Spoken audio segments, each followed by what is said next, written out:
ପିଲାମାନେ ଆଜିର ଭିଡ଼ିଓରେ ଆମେ ଷଷ୍ଠ ଶ୍ରେଣୀ ସାହିତ୍ୟ ବହିର ଗଳ୍ପ ବାକ୍ୟାଙ୍ଗାର ରାଜଚିତ ବ୍ୟବହାରର ସମସ୍ତ ପ୍ରଶ୍ନ ଓ ତାର ଉତ୍ତର ବିଷୟରେ ଆଲୋଚନା କରିବା। ତା ପୂର୍ବରୁ ଆମେ କିଛି ତାର କଠିନ ଶବ୍ଦକୁ ଦେଖିନେବା, କାରଣ କଠିନ ଶବ୍ଦକୁ ନ ଜାଣିଲେ ତୁମେମାନେ କିଛି ବୁଝିପାରିବ ନାହିଁ। ତ ଆମେ ପ୍ରଥମେ ତାର କଠିନ ଶବ୍ଦକୁ ଦେଖିନେବା, ତାପରେ ଆମେ ତାର ପ୍ରଶ୍ନ ଉତ୍ତର କରିବା। ତ ଚାଲ ଭିଡ଼ିଓଟିକୁ ଆରମ୍ଭ କରିବା। ତ ପ୍ରଥମେ ଅଛି ବିତାଡ଼ିତ। ବିତାଡ଼ିତର ଅର୍ଥ କ'ଣ? ବହିଷ୍କୃତ ବା ଯାହାକୁ ବାହାର କରି ଦିଆଯାଏ ତାହାକୁ ବିତାଡ଼ିତ କୁହାଯାଏ। ପଦାତିକ, ପାଦରେ ଚାଲି ଚାଲି ଯାଉଥିବା ସୈନ୍ୟକୁ ପଦାତିକ କୁହାଯାଏ। ହତୋତ୍ସାହ, ଉତ୍ସାହ ହରାଇବା, ପ୍ରତିରୋଧ, ବାଧା, ପୃଷ୍ଠଭଙ୍ଗ, କୌଣସି ଘଟଣାକୁ ମୁକାବିଲା କରି ନପାରି ଭୟରେ ପଛକୁ ପଳାଇବା। ଧୂଳିସାତ୍, ମାଟିରେ ମିଶିଯିବା। ଅଭ୍ୟନ୍ତର, ଭିତର। ପଦାଚରଣ, ପାଦରେ ଚାଲିଯିବା। ହତୋତ୍ସାହିତ, ଉତ୍ସାହ ହରାଇବା।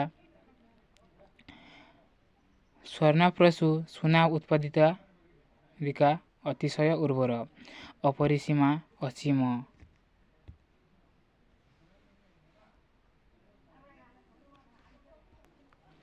ଉତ୍ସର୍ଗ, ସତ୍ ଉଦ୍ଦେଶ୍ୟରେ ଅର୍ପଣ।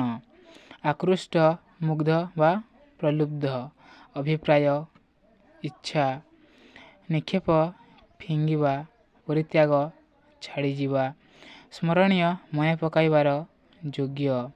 ଦ୍ରୁତ, ଖୁବ୍ ଜୋରରେ। ବୀରାଙ୍ଗନା, ବୀରାନାରୀ। ସୁଶୃଙ୍ଖଳ, ଅତ୍ୟନ୍ତ ଶୃଙ୍ଖଳିତ। ସହସ୍ରବାର, ହଜାର ଥର। ପରାକ୍ରମୀ, ବଳଶାଳୀ। କୋଳାହଳ, ପାଟିତୁଣ୍ଡ। ନରପତି, ରାଜା, ରାଜୋଚିତ, ରାଜାନୁରୂପ। ସ୍ମରଣୀୟ, ମନେ ରଖିବା ଭଳି ଘଟଣା। ବର୍ତ୍ତମାନ ଆମେ ନାଟ୍ୟକାରର ପରିଚୟ ଦେଖିନେବା। ତ ଶାରଦା ପ୍ରସନ୍ନ ନାୟକ 1926 ମସିହାରେ କଟକରେ ଜନ୍ମଗ୍ରହଣ କରିଥିଲେ। କେବେ? 1926 ମସିହାରେ। କେଉଁଠାରେ? କଟକଠାରେ। ଜଣେ ନାଟ୍ୟକାର ଭାବରେ ଓଡ଼ିଶାର ପୁରାପଲ୍ଲୀରେ ସେ ସୁପରିଚିତ। ତାଙ୍କ ରଚିତ ବହୁ ନାଟକ ମଧ୍ୟରୁ ସୁନାମାଟି, ପରିଶୋଧ, ଲକ୍ଷ୍ମୀପନ୍ଥୀ ଆଦି ବେଶ୍ ଲୋକପ୍ରିୟ। ଜଣେ ଗୀତିକାର ଭାବରେ ତାଙ୍କର ମଧ୍ୟ ପ୍ରସିଦ୍ଧି ରହିଛି। କଟକ ଆକାଶବାଣୀ ଓ ଦୂରଦର୍ଶନରେ ପ୍ରଯୋଜକ ଭାବରେ କାର୍ଯ୍ୟ କରି ସେ ଅବସର ଗ୍ରହଣ କରିଛନ୍ତି। ରାଜଚିତ ବ୍ୟବହାର। ବିଷୟ ସୂଚନା। ଭାରତୀୟ ରାଜା ପୁରୁ ଓ ଗ୍ରୀସର ରାଜା ଆଲେକ୍ଜାଣ୍ଡାରଙ୍କ ମଧ୍ୟରେ ହୋଇଥିବା ଯୁଦ୍ଧରେ ପୁରୁ ପରାଜୟ ବରଣ କରିଥିଲେ। ତୁମେ ଜାଣିଥିବ ଭାରତର ରାଜା କିଏ? ପୁରୁ ଓ ଗ୍ରୀସର ରାଜା ଆଲେକ୍ଜାଣ୍ଡାରଙ୍କ ମଧ୍ୟରେ ଯୁଦ୍ଧ ହୋଇଥିଲା, ଯେଉଁଥିରେ କି ଆଲେକ୍ଜାଣ୍ଡାର ପୁରୁଙ୍କୁ ହରାଇ ଦେଇଥିଲେ। ପୁରୁ ପରାଜୟ ସ୍ୱୀକାର କରିବା ପରେ ଆଲେକ୍ଜାଣ୍ଡାର ତାଙ୍କୁ ତାଙ୍କଠାରୁ କି ପ୍ରକାର ବ୍ୟବହାର ଆଶା କରୁଛନ୍ତି ବୋଲି ପ୍ରଶ୍ନ କରିଥିଲେ ଓ ଯୁଦ୍ଧ ସରିଲା ପରେ ବନ୍ଦୀ ହୋଇଗଲା ପରେ ପୁରୁଙ୍କୁ ଆଲେକ୍ଜାଣ୍ଡାର ପଚାରିଥିଲେ ଯେ ତମେ କିଭଳି ବ୍ୟବହାର ଆଶା କରୁଛ। ପୁରୁ ନିର୍ଭୟରେ ରାଜାଙ୍କଠାରୁ ରାଜୋଚିତ ବ୍ୟବହାର ଆଶା କରୁଛନ୍ତି ବୋଲି କହିଥିଲେ। ପୁରୁଙ୍କର ଏହି କଥା କେଇ ପଦରେ ଆଲେକ୍ଜାଣ୍ଡାର ବେଶ୍ ପ୍ରଭାବିତ ହୋଇ ତାଙ୍କୁ ତାଙ୍କ ରାଜ୍ୟ ଫେରାଇ ଦେଇଥିଲେ ଓ ତାଙ୍କ ନିକଟରେ ଶ୍ରଦ୍ଧା ଓ ସମ୍ମାନ ଜଣାଇଥିଲେ। ଓ କ'ଣ ସେ ପୁରୁ କହିଥିଲେ ଯେ ମୁଁ ଯୋଡ଼ିଏ ରାଜା ଭଳିଆ ସମ୍ମାନ ବା ବ୍ୟବହାର ଆଶା କରୁଛି। ତ ତାଙ୍କର ସାହସିକତାରେ ସେ ଖୁସି ହୋଇ ଆଲେକ୍ଜାଣ୍ଡାର ତାଙ୍କର ରାଜ୍ୟକୁ ଫେରାଇ ଦେଇଥିଲେ ଓ ତାଙ୍କ ନିକଟରେ ଶ୍ରଦ୍ଧା ଓ ସମ୍ମାନ ଜଣାଇଥିଲେ। ଏହି ଏକାଙ୍କିକାରେ ନାଟ୍ୟକାର ଏସବୁ ବିଷୟ ସୁନ୍ଦର ଭାବେ ଉପସ୍ଥାପିତ କରିଛନ୍ତି। ବର୍ତ୍ତମାନ ଆମେ ତାର ସମସ୍ତ ପ୍ରଶ୍ନ ଓ ଉତ୍ତର ଆଲୋଚନା କରିବା। ତ ପ୍ରଥମ ନମ୍ବରରେ ଅଛି, ପାଠଟି ପଢ଼ି ସାରିବା ପରେ ନିମ୍ନରେ ଦିଆଯାଇଥିବା ଚରିତ୍ରମାନଙ୍କର ଯେଉଁ ଉକ୍ତି ତୁମକୁ ଭଲ ଲାଗୁଛି ସେହି ଉକ୍ତିଗୁଡ଼ିକୁ ଅଭିନୟ ସହ କୁହ। ଆଲେକ୍ଜାଣ୍ଡାର। ଖ. ପୁରୁ, ସେଲ୍ୟୁକସ୍ ସେନାପତି। ଉତ୍ତର, ପିଲାମାନଙ୍କୁ ଯେଉଁ ଉକ୍ତିଗୁଡ଼ିକ ଭଲ ଲାଗିବ ସେମାନଙ୍କ ସେହି ଉକ୍ତିଗୁଡ଼ିକୁ ଅଭିନୟ ସହ କହିବେ। ଏଠାରେ ଚାରୋଟି ଚରିତ୍ର ଦିଆଯାଇଛି। ଆଲେକ୍ଜାଣ୍ଡାର, ପୁରୁ, ସେଲ୍ୟୁକସ୍ ଓ ସେନାପତିର ଚରିତ୍ର ଦିଆଯାଇଛି। ପିଲାମାନଙ୍କୁ ଯାହାର ଚରିତ୍ର ଭଲ ଲାଗିବ ସେମାନେ ତାର ଅଭିନୟ କରିବେ ଓ କହିବେ। ପ୍ରଶ୍ନ ନମ୍ବର 2, ନିମ୍ନରେ କେତେ ଗୁଡ଼ିଏ ଉକ୍ତି ଦିଆଯାଇଛି। ସେହି ଉକ୍ତିଗୁଡ଼ିକ କିଏ କହିଛନ୍ତି ତାଙ୍କ ନାମ ଲେଖ। କ. ସ୍ୱର୍ଣ୍ଣପ୍ରସୂ ବୀରଭୂମି ଭାରତ। ଏ ଦେଶରେ ଶିକ୍ଷା ଓ ସଂସ୍କୃତି ଓ ପରମ୍ପରା ମହାନ। ଏହାର ସୁନାମ ସାରା ଜଗତରେ ପ୍ରଚାରିତ। ଏହା କିଏ କହିଥିଲେ? ଉତ୍ତର ହୋଇଯିବ ପୁରୁ। ଖ. ସମଗ୍ର ଭାରତବର୍ଷକୁ ଜୟ କରିବା ହେଉଛି ଆମର ଅଭିପ୍ରାୟ। ଉତ୍ତର, ଏହା କିଏ କହିଥିଲେ? ଏହା ଆଲେକ୍ଜାଣ୍ଡାର କହିଥିଲେ। ପ୍ରଶ୍ନ ନମ୍ବର ଗ. ମୁଁ ପଣ କରୁଛି ମୋ ଶରୀରର ଶେଷ ରକ୍ତବିନ୍ଦୁ ଥିବା ପର୍ଯ୍ୟନ୍ତ ମୁଁ ଲଢ଼ିବି। ଉତ୍ତର ହୋଇଯିବ ପୁରୁ। ଏକଥା ପୁରୁ କହିଥିଲେ। ପ୍ରଶ୍ନ ନମ୍ବର ଘ. ଶୁଣିଥିଲି ଏ ଦେଶର ମାଟିରେ ସୁନା ଫଳେ, ଏ ଦେଶ ଘିଅ ମହୁରେ ପରିପୂର୍ଣ୍ଣ। ଉତ୍ତର ଏକଥା କିଏ କହିଥିଲେ? ଆଲେକ୍ଜାଣ୍ଡାର କହିଥିଲେ। ପ୍ରଶ୍ନ ନମ୍ବର 1, କାପୁରୁଷ ମୃତ୍ୟୁ ପୂର୍ବରୁ ସହସ୍ରବାର ମୃତ୍ୟୁ କରିଥାଏ? ଉତ୍ତର ଏହା ପୁରୁ କହିଥିଲେ। ପ୍ରଶ୍ନ ନମ୍ବର 6, ଅସ୍ତ୍ରହୀନ ପଶୁମାନଙ୍କ ଉପରେ ତୀର ପ୍ରୟୋଗ କରିବା ଯୁଦ୍ଧ ନୀତିର ବିରୁଦ୍ଧ ଅଟେ? ଏହା ସେଲ୍ୟୁକସ୍ କହିଥିଲେ। ବର୍ତ୍ତମାନ ଆମେ ପ୍ରଶ୍ନ ନମ୍ବର 3କୁ ଯିବା। ପ୍ରଶ୍ନ ନମ୍ବର 3ରେ ଅଛି, ନିମ୍ନରେ କେତେ ଗୁଡ଼ିଏ ଉକ୍ତି ଦିଆଯାଇଛି, ସେହି ଉକ୍ତିଗୁଡ଼ିକ କିଏ କାହାକୁ କେଉଁ ପ୍ରସଙ୍ଗରେ କହିଛି ଲେଖ। କ, ଆମର ଲକ୍ଷ୍ୟ ଯେକୌଣସି ଉପାୟରେ ଯେକୌଣସି ପନ୍ଥାରେ ଯୁଦ୍ଧ ଜୟ କରିବା। ଏହା କିଏ ଓ କେଉଁ ପ୍ରସଙ୍ଗରେ କହିଛି? ତ ଉତ୍ତର ହୋଇଯିବ, ଏହି ଉକ୍ତିଟି ଆଲେକ୍ଜାଣ୍ଡାର ସେନାପତି ସେଲ୍ୟୁକସ୍ଙ୍କୁ କହିଛନ୍ତି। ସେଲ୍ୟୁକସ୍ ଯେତେବେଳେ ଅସ୍ତ୍ରହୀନ ପଶୁମାନଙ୍କ ଉପରେ ତୀର ପ୍ରୟୋଗ କରିବା ଯୁଦ୍ଧନୀତିର ବିରୁଦ୍ଧ ବୋଲି କହିଲେ, ସେତେବେଳେ ସେ ଏହା କହିଥିଲେ। ପ୍ରଶ୍ନ ନମ୍ବର ଖରେ ଅଛି, ଆପଣଙ୍କ ନିର୍ଦ୍ଦେଶ ଠିକ୍ ଭାବରେ କାର୍ଯ୍ୟକାରୀ ହୋଇଛି। ଆପଣଙ୍କ ନିର୍ଦ୍ଦେଶ ଠିକ୍ ଭାବରେ କାର୍ଯ୍ୟକାରୀ ହୋଇଛି। ଭାରତୀୟ ସୈନ୍ୟବାହିନୀର ହାତୀମାନଙ୍କର ଉପରକୁ ଅସ୍ତ୍ର ପ୍ରୟୋଗ କରିବା ଫଳରେ ସେମାନେ କ୍ଷତବିକ୍ଷତ ହୋଇ ପୃଷ୍ଠଭଙ୍ଗ ଦେଇ ପଳାଇ ଯାଇଛନ୍ତି। ଉତ୍ତର, ଏହି ଉକ୍ତିଟି ସେଲ୍ୟୁକସ୍ ଆଲେକ୍ଜାଣ୍ଡାରଙ୍କୁ କହିଛନ୍ତି। କିଏ? ସେଲ୍ୟୁକସ୍ ଆଲେକ୍ଜାଣ୍ଡାରଙ୍କୁ କହିଛନ୍ତି। ସେଲ୍ୟୁକସ୍ କିଏ? ଆଲେକ୍ଜାଣ୍ଡାରଙ୍କ ମନ୍ତ୍ରୀ। ଆଲେକ୍ଜାଣ୍ଡାରଙ୍କ ସୁଚିନ୍ତିତ ଯୋଜନା ଯୋଗୁଁ ବିଜୟ ପ୍ରାପ୍ତି ସମ୍ବାଦ ତାଙ୍କୁ ଦେଲାବେଳେ ସେ ଏହା କହିଥିଲେ। ପ୍ରଶ୍ନ ନମ୍ବର ଗରେ ଅଛି, ପୁରୁଙ୍କୁ ବନ୍ଦୀ କରି ଆଣିବ ନାହିଁ। ପରାଜିତ ହେଲେ ମଧ୍ୟ ସେ ଜଣେ ଦେଶପ୍ରେମୀ ବୀର। ଉତ୍ତର, ଏହି ଉକ୍ତିଟି ଆଲେକ୍ଜାଣ୍ଡାର ସେନାପତି ସେଲ୍ୟୁକସ୍ଙ୍କୁ କହିଛନ୍ତି। ସେନାପତି ସେଲ୍ୟୁକସ୍ଙ୍କୁ ପରାଜିତ କରି ରାଜା ପୁରୁଙ୍କୁ ତାଙ୍କ ସମ୍ମୁଖରେ ଆଣିବା ପାଇଁ ନିର୍ଦ୍ଦେଶ ଦେଇ ଆଲେକ୍ଜାଣ୍ଡାର ଏହା କହିଥିଲେ। ପ୍ରଶ୍ନ ନମ୍ବର ଘରେ ଅଛି, ମୁଁ ପରାଜିତ ହେଲେ ମଧ୍ୟ ଗୋଟିଏ ସ୍ୱାଧୀନ ରାଜ୍ୟର ନରପତି। ଏହା କିଏ କହିଥିଲେ? ଉତ୍ତର, ଏହି ଉକ୍ତିଟି ପୁରୁ ଆଲେକ୍ଜାଣ୍ଡାରଙ୍କୁ କହିଥିଲେ। ଆଲେକ୍ଜାଣ୍ଡାର ଯେତେବେଳେ ପୁରୁଙ୍କୁ ତାଙ୍କଠାରୁ କି ପ୍ରକାର ବ୍ୟବହାର ଆଶା କରୁଛନ୍ତି ପଚାରିଥିଲେ, ସେତେବେଳେ ସେ ଏହା କହିଥିଲେ।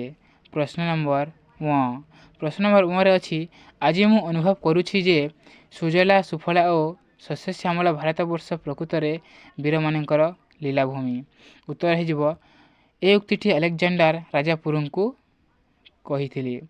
ପରାଜିତ ହୋଇଥିଲେ ବି ପୁରୁ ଆଲେକ୍ଜାଣ୍ଡାରଙ୍କଠାରୁ ଏ ରାଜନୀତ ବ୍ୟବହାର ଆଶା କଲାବେଳେ ଆଲେକ୍ଜାଣ୍ଡାର ଏହା କହିଥିଲେ। ପ୍ରଶ୍ନ ନମ୍ବର 4ରେ ଅଛି, ନିମ୍ନରେ ଦିଆଯାଇଥିବା ଅନୁଚ୍ଛେଦ ପାଠ କରି ସେଥିରୁ ପ୍ରଶ୍ନ ତିଆରି କର। ତ ଏଠି କିଛି ଗୋଟିଏ ଅନୁଚ୍ଛେଦଟିଏ ଦିଆଯାଇଛି, ତ ଆମକୁ ତାକୁ ପାଠ କରି ତା'ର ପ୍ରଶ୍ନର ଉତ୍ତର ଦେବାକୁ ହେବ। ତ ଅନୁଚ୍ଛେଦଟି ପ୍ରଥମେ ପଢ଼ି ନେବା, ତାପରେ ତା'ର ଉତ୍ତର ଲେଖିବା। ଆତ୍ମସମର୍ପଣ। ଆଲେକ୍ଜାଣ୍ଡାର ଏହି ପତ୍ରରେ ମୋତେ ଲେଖୁଛନ୍ତି ଆତ୍ମସମର୍ପଣ କରିବାକୁ। ସେ ଜାଣନ୍ତି ନାହିଁ ଏହି ମହାନ ଭାରତଭୂମି ହେଉଛି ବେଦ ଉପନିଷଦର ଦେଶ। ତ ଆତ୍ମସମର୍ପଣ। ଆଲେକ୍ଜାଣ୍ଡାର ଏହି ପତ୍ରରେ ମୋତେ ଲେଖିଛନ୍ତି ଆତ୍ମସମର୍ପଣ କରିବାକୁ। ତ ଆଲେକ୍ଜାଣ୍ଡାର କ'ଣ କରୁଥିଲେ? ପୁରୁଙ୍କୁ ଚିଠି ଲେଖିଥିଲେ ଯେ ସେ ଆତ୍ମସମର୍ପଣ କରିଦିଅନ୍ତୁ। ସେ ଜାଣନ୍ତି ନାହିଁ ଏହି ମହାନ ଭାରତଭୂମି ହେଉଛି ବେଦ ଉପନିଷଦ ଦେଶ। ଏ ଦେଶ ରାମାୟଣ ଓ ମହାଭାରତର ଦେଶ। ଆଲେକ୍ଜାଣ୍ଡାର ଅତିଥି ଭାବରେ ଆସିଥିଲେ ମୁଁ ତାଙ୍କୁ ସମ୍ମାନର ସହିତ ପାଛୋଟି ଆଣିଥାନ୍ତି। ସେ ଆସିଛନ୍ତି ଜଣେ ଆକ୍ରମଣକାରୀ ଭାବରେ, ରାଜ୍ୟ ବିସ୍ତାର କରିବାର ଅଭିଳାଷ ନେଇ। ଯୁଦ୍ଧ ନ କରି ତାଙ୍କ ନିକଟରେ ଆତ୍ମସମର୍ପଣ କରିବା ହେବ ଚରମ ଭୀରୁତା ଓ କାପୁରୁଷତା। ତ ପୁରୁ କହିଛନ୍ତି ଯେ ଏ ଦେଶ ହେଉଛି ଆମ ରାମାୟଣ ମହାଭାରତର ଦେଶ। ଆଲେକ୍ଜାଣ୍ଡାର ଅତିଥି ଭାବରେ ଆସିଥିଲେ ମୁଁ ତାଙ୍କୁ ସମ୍ମାନର ସହିତ ପାଛୋଟି ନେଇଥାନ୍ତି ଓ ହେଲେ ସେ ଜଣେ ଆକ୍ରମଣକାରୀ ଭାବରେ ଆସିଛନ୍ତି ରାଜ୍ୟ ବିସ୍ତାର କରିବା ଆଶାରେ। ମୁଁ ତାଙ୍କ ନିକଟରେ ଯୁଦ୍ଧ ନ କରି ଆତ୍ମସମର୍ପଣ କରିବା ହେବ ମୋର ଗୋଟିଏ ଭୀରୁତା ଓ କାପୁରୁଷତା। ଫେରିଯାଅ ଦୂତ, କହିଦିଅ ତୁମର ସମ୍ରାଟଙ୍କୁ ପୁରୁ ରାଜା ଏ ମହାନ ଦେଶର ସମ୍ମାନକୁ ଜଣେ ବିଦେଶୀ ଆକ୍ରମଣକାରୀର ପାଦ ତଳେ ଲୋଟାଇ ଦେବାର ଚାହେଁ ନା। ଉତ୍ତର ପ୍ରଶ୍ନ ତିଆରି କରିବା। ପ୍ରଶ୍ନ ନମ୍ବର 1ରେ ହୋଇଯିବ, ଆଲେକ୍ଜାଣ୍ଡାର ପୁରୁଙ୍କୁ ପତ୍ରରେ କ'ଣ ଲେଖିଥିଲେ? ଆଲେକ୍ଜାଣ୍ଡାର ପୁରୁଙ୍କୁ ପତ୍ରରେ କ'ଣ ଲେଖିଥିଲେ? ପ୍ରଶ୍ନ ନମ୍ବର 2, ଭାରତଭୂମି କାହାର ଦେଶ? ପ୍ରଶ୍ନ ନମ୍ବର 3, ଆଲେକ୍ଜାଣ୍ଡାରଙ୍କୁ କିପରି ଆସିଥିଲେ ତାଙ୍କୁ ସମ୍ମାନର ସହ ପାଛୋଟି ଆଣିଥାନ୍ତେ ବୋଲି ପୁରୁ କହିଛନ୍ତି? ପ୍ରଶ୍ନ ନମ୍ବର 4, ଆଲେକ୍ଜାଣ୍ଡାର ଅତିଥି ଭାବରେ ଆସିଥିଲେ ପୁରୁ କ'ଣ କରିଥାନ୍ତି? ପ୍ରଶ୍ନ ନମ୍ବର 5 ଆଲେକ୍ଜାଣ୍ଡାର କିପରି ଭାବେ ଭାରତ ଆସିଛନ୍ତି? କିପରି ଭାବରେ? ଜଣେ ଆକ୍ରମଣକାରୀ ଭାବରେ। ପୁରୁଙ୍କ ମତରେ ଆଲେକ୍ଜାଣ୍ଡାରଙ୍କ ନିକଟରେ ଆତ୍ମସମର୍ପଣ କରିବା କିପରି ହେବ? ଗୋଟିଏ ଭୀରୁତାର ପ୍ରଶ୍ନ କିପରି ହେବ? ପ୍ରଶ୍ନ ନମ୍ବର 7 ଦୂତକୁ ଫେରିଯିବାକୁ ପୁରୁ କାହିଁକି ଆଦେଶ ଦେଲେ? ପ୍ରଶ୍ନ ନମ୍ବର 8 ଦୂତ ଫେରିଯାଅ ଆଲେକ୍ଜାଣ୍ଡାରଙ୍କୁ କି ଖବର ଦେବାକୁ ପୁରୁ ରାଜା କହିଥିଲେ? ବର୍ତ୍ତମାନ ପ୍ରଶ୍ନ ନମ୍ବର 5କୁ ଯିବା। ପ୍ରଶ୍ନ ନମ୍ବର 5ରେ ଅଛି ତଳେ ଦିଆଯାଇଥିବା ପ୍ରଶ୍ନର ଉତ୍ତର ଲେଖ। କ ଆଲେକ୍ଜାଣ୍ଡାର କେଉଁ ଦେଶର ରାଜା ଥିଲେ? ପ୍ରଶ୍ନ ନମ୍ବର 1ରେ ଅଛି ଆଲେକ୍ଜାଣ୍ଡାର କେଉଁ ଦେଶର ରାଜା ଥିଲେ? ଉତ୍ତର ହୋଇଯିବ ଆଲେକ୍ଜାଣ୍ଡାର ଗ୍ରୀସ୍ ଦେଶର ରାଜା ଥିଲେ। କେଉଁ ଦେଶର? ଗ୍ରୀସ୍ ଦେଶର। ପ୍ରଶ୍ନ ନମ୍ବର ଖରେ ଅଛି ସେ ଭାରତ ପ୍ରତି କାହିଁକି ଆକୃଷ୍ଟ ହୋଇଥିଲେ? ଆଲେକ୍ଜାଣ୍ଡାର ଭାରତକୁ କାହିଁକି ଆଗମନ କରୁଥିଲେ? ତାଙ୍କର ଉଦ୍ଦେଶ୍ୟ କ'ଣ ଥିଲା? ପ୍ରଶ୍ନ ନମ୍ବର ଖର ଉତ୍ତର ହୋଇଯିବ ଭାରତର ଶିକ୍ଷା ସଂସ୍କୃତି ଓ ପରମ୍ପରା ମହାନ। ଏହାର ସୁନାମ ସାରା ଜଗତରେ ପ୍ରଚାରିତ। ଏହାର ଧନ ସମ୍ପତ୍ତି ପ୍ରତି ସେ ଆକୃଷ୍ଟ ହୋଇଥିଲେ ଓ ଭାରତକୁ ଆକ୍ରମଣ କରିଥିଲେ। କାହିଁକି? ତ ଉତ୍ତର ଲେଖିବ ଆଲେକ୍ଜାଣ୍ଡାର ଭାରତର ଧନ ସମ୍ପତ୍ତିରେ ଆକୃଷ୍ଟ ହୋଇ ସେ ଭାରତକୁ ଆକ୍ରମଣ କରିଥିଲେ। ପ୍ରଶ୍ନ ନମ୍ବର ଗରେ ଅଛି କେଉଁ କାରଣ ଯୋଗୁଁ ଆଲେକ୍ଜାଣ୍ଡାର ଭାରତ ଆକ୍ରମଣ କରିବା ପାଇଁ ସମର୍ଥ ହେଲେ? ଉତ୍ତର ହୋଇଯିବ ଭାରତବର୍ଷରେ ଥିବା ରାଜ୍ୟ ମଧ୍ୟରେ ଏକତା ଓ ବୁଝାମଣାର ଅଭାବ ପରିଲକ୍ଷିତ ହୋଇଥିଲା। କ'ଣ? ଆଗକାଳରେ ଆମ ଭାରତ ଦେଶରେ ପରସ୍ପର ମଧ୍ୟରେ ଏକତା ନଥିଲା। ତେଣୁ ସେହି ସୁଯୋଗକୁ ହାତଛଡ଼ା ନକରି ଆଲେକ୍ଜାଣ୍ଡାର ଭାରତ ଆକ୍ରମଣ କରିବା ପାଇଁ ସମର୍ଥ ହୋଇଥିଲେ ଓ ଆଲେକ୍ଜାଣ୍ଡାର ଭାବିଲେ ଯେ ଭାରତର ଲୋକମାନେ ବା ରାଜ୍ୟ ମଧ୍ୟରେ ଏକତା ନାହିଁ, ତ ଏହା ଗୋଟିଏ ସୁଯୋଗ ହୋଇଯିବ ତାଙ୍କୁ ଆକ୍ରମଣ କରି ତାଙ୍କୁ ପରାସ୍ତ କରିବାର। ସେଥିପାଇଁ ସେ ଭାରତ ଆକ୍ରମଣ କରିଥିଲେ।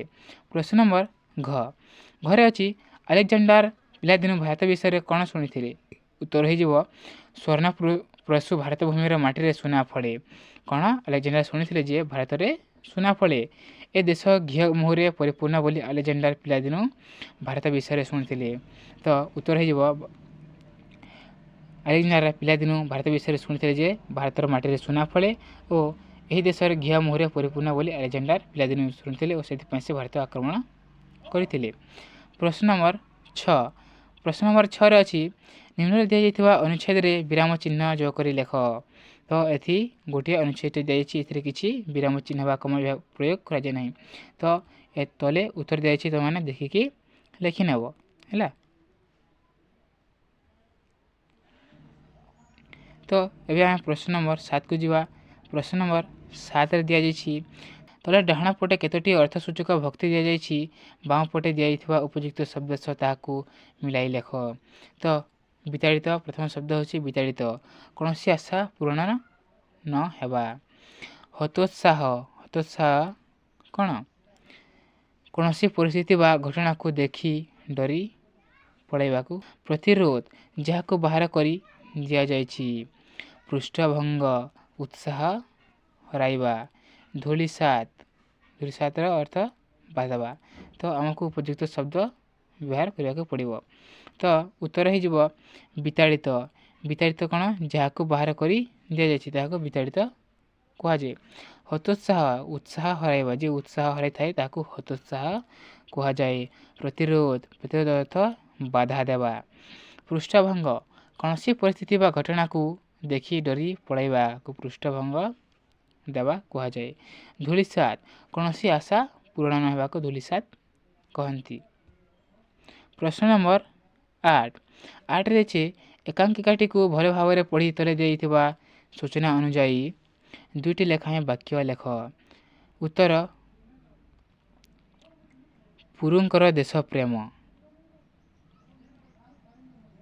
ତ ଏହାର 2ଟି ବାକ୍ୟ ହୋଇଯିବ ମୋ ଶରୀରର ଶେଷ ରକ୍ତବିନ୍ଦୁ ଥିବା ପର୍ଯ୍ୟନ୍ତ ମୁଁ ଲଢ଼ିବି, ଏହା ପୁରୁ କହିଥିଲେ। 2 ନମ୍ବର ବାକ୍ୟ ହୋଇଯିବ ଜନନୀ ଜନ୍ମଭୂମି ନିମନ୍ତେ ପ୍ରାଣ ଉତ୍ସର୍ଗ କରିବା ପାଇଁ ସମସ୍ତ ଦେଶବାସୀଙ୍କୁ ଆହ୍ୱାନ କର। ପ୍ରଶ୍ନ ନମ୍ବର ଖରେ ଅଛି ଆଲେକ୍ଜାଣ୍ଡାରଙ୍କ ଭାରତ ପ୍ରତି ଧାରଣା। ଆଲେକ୍ଜାଣ୍ଡାରଙ୍କ ଭାରତ ପ୍ରତି ଧାରଣା କ'ଣ ଥିଲା? ପ୍ରଶ୍ନ ନମ୍ବର 1ରେ ବାକ୍ୟ ହୋଇଯିବ ଭାରତର ମାଟିରେ ସୁନା ଫଳେ। ସେ ଛୋଟବେଳରୁ ଶୁଣିଥିଲେ ଯେ ଭାରତର ମାଟିରେ ସୁନା ଫଳେ। 2 ନମ୍ବର ବାକ୍ୟ ହୋଇଯିବ ସୁଜଳା ସୁଫଳା ଶସ୍ୟ ଶ୍ୟାମଳ ଭାରତବର୍ଷ ପ୍ରକୃତରେ ବୀରମାନଙ୍କର ଲୀଳାଭୂମି। ପ୍ରଶ୍ନ ନମ୍ବର ପୁରୁଙ୍କର ଆଲେକ୍ଜାଣ୍ଡାରଙ୍କ ପ୍ରତି ଉକ୍ତି କ'ଣ ଥିଲା? 1ର ବାକ୍ୟ ହୋଇଯିବ ପରାଜୟକୁ ମୁଁ ସ୍ୱୀକାର କରୁଛି। ପ୍ରଶ୍ନ 2ର ବାକ୍ୟ ହେଇଯିବ ଜଣେ ରାଜା ଆଉ ଜଣେ ରାଜା। ପ୍ରଶ୍ନ ନମ୍ବର ଘ ଆଲେକ୍ଜାଣ୍ଡାରଙ୍କର ପୁରୁଙ୍କ ପ୍ରଶଂସା ବାଣୀ। 1 ନମ୍ବର ବାକ୍ୟରେ ହେଇଯିବ ପରାଜିତ ହେଲେ ମଧ୍ୟ ଆପଣଙ୍କର ମନୋବଳ ଦୃଢ଼ ରହିଛି। ଆଲେକ୍ଜାଣ୍ଡାର କହିଥିଲେ ଯେ ତମେ ପୁରୁ ରାଜା ମୋଠାରୁ ପରାଜିତ ହେଲେ ମଧ୍ୟ ତୁମର ମନୋବଳ ଦୃଢ଼ ରହିଛି। ଆପଣ ଆଜିଠାରୁ ହେଲେ ମୋର ବନ୍ଧୁ। ତାଙ୍କର ସାହସିକତା ଦେଖି ସେ କ'ଣ କରିଥିଲେ? ଆଲେକ୍ଜାଣ୍ଡାର ପୁରୁଙ୍କୁ ନିଜର ବନ୍ଧୁ ମାନି ନେଇଥିଲେ। ପ୍ରଶ୍ନ ନମ୍ବର 9ରେ ଅଛି ଅଭିଧାନ ଦେଖି ଏହି ଶବ୍ଦଗୁଡ଼ିକର ଅର୍ଥ ଲେଖ। ଯେ ଉତ୍ତର ସ୍ୱର୍ଣ୍ଣପ୍ରସୂ। ସ୍ୱର୍ଣ୍ଣପ୍ରସୂର ଅର୍ଥ ସୁବର୍ଣ୍ଣ। ଉତ୍ପାଦିକା ଅତିଶୟ ଉର୍ବରା। ଧୂଳିସାତ୍ ମାଟିରେ ମିଶିଯିବା।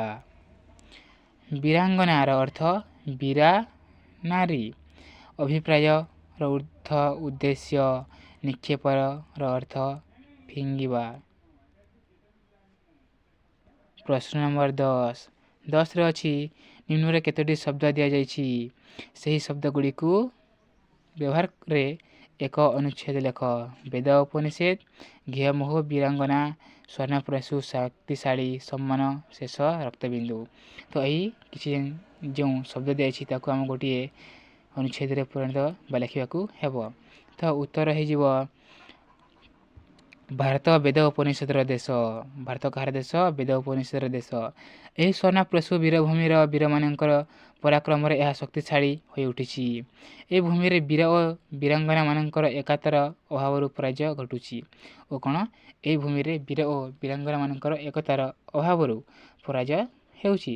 ପୁରୁ ରାଜା ପଣ କରିଛନ୍ତି ଯେ ତାଙ୍କ ଶରୀରର ଶେଷ ରକ୍ତବିନ୍ଦୁ ଥିବା ପର୍ଯ୍ୟନ୍ତ ସେ ଲଢ଼ିବେ। ଶେଷରେ ଦିନେ ଘିଅମୋହରେ ଭାସୁଥିବା ପୁରୁ ରାଜା ବିଦେଶୀ ହାତରେ ପରାଜୟ ବରଣ କରିଛନ୍ତି। ତେଣୁ ସେହିପରି ସ୍ୱାଭିମାନୀ ରାଜାଙ୍କୁ ଯଥୋଚିତ ସମ୍ମାନ ଦେବା ଉଚିତ ହେବ। ତ ଯଦି ଭିଡ଼ିଓଟି ଭଲ ଲାଗିଲା ଲାଇକ୍ ଓ ସବସ୍କ୍ରାଇବ୍ କରିଦିଅ ଓ ନିଜ ସାଙ୍ଗମାନଙ୍କ ପାଖକୁ ସେୟାର କରିଦିଅ।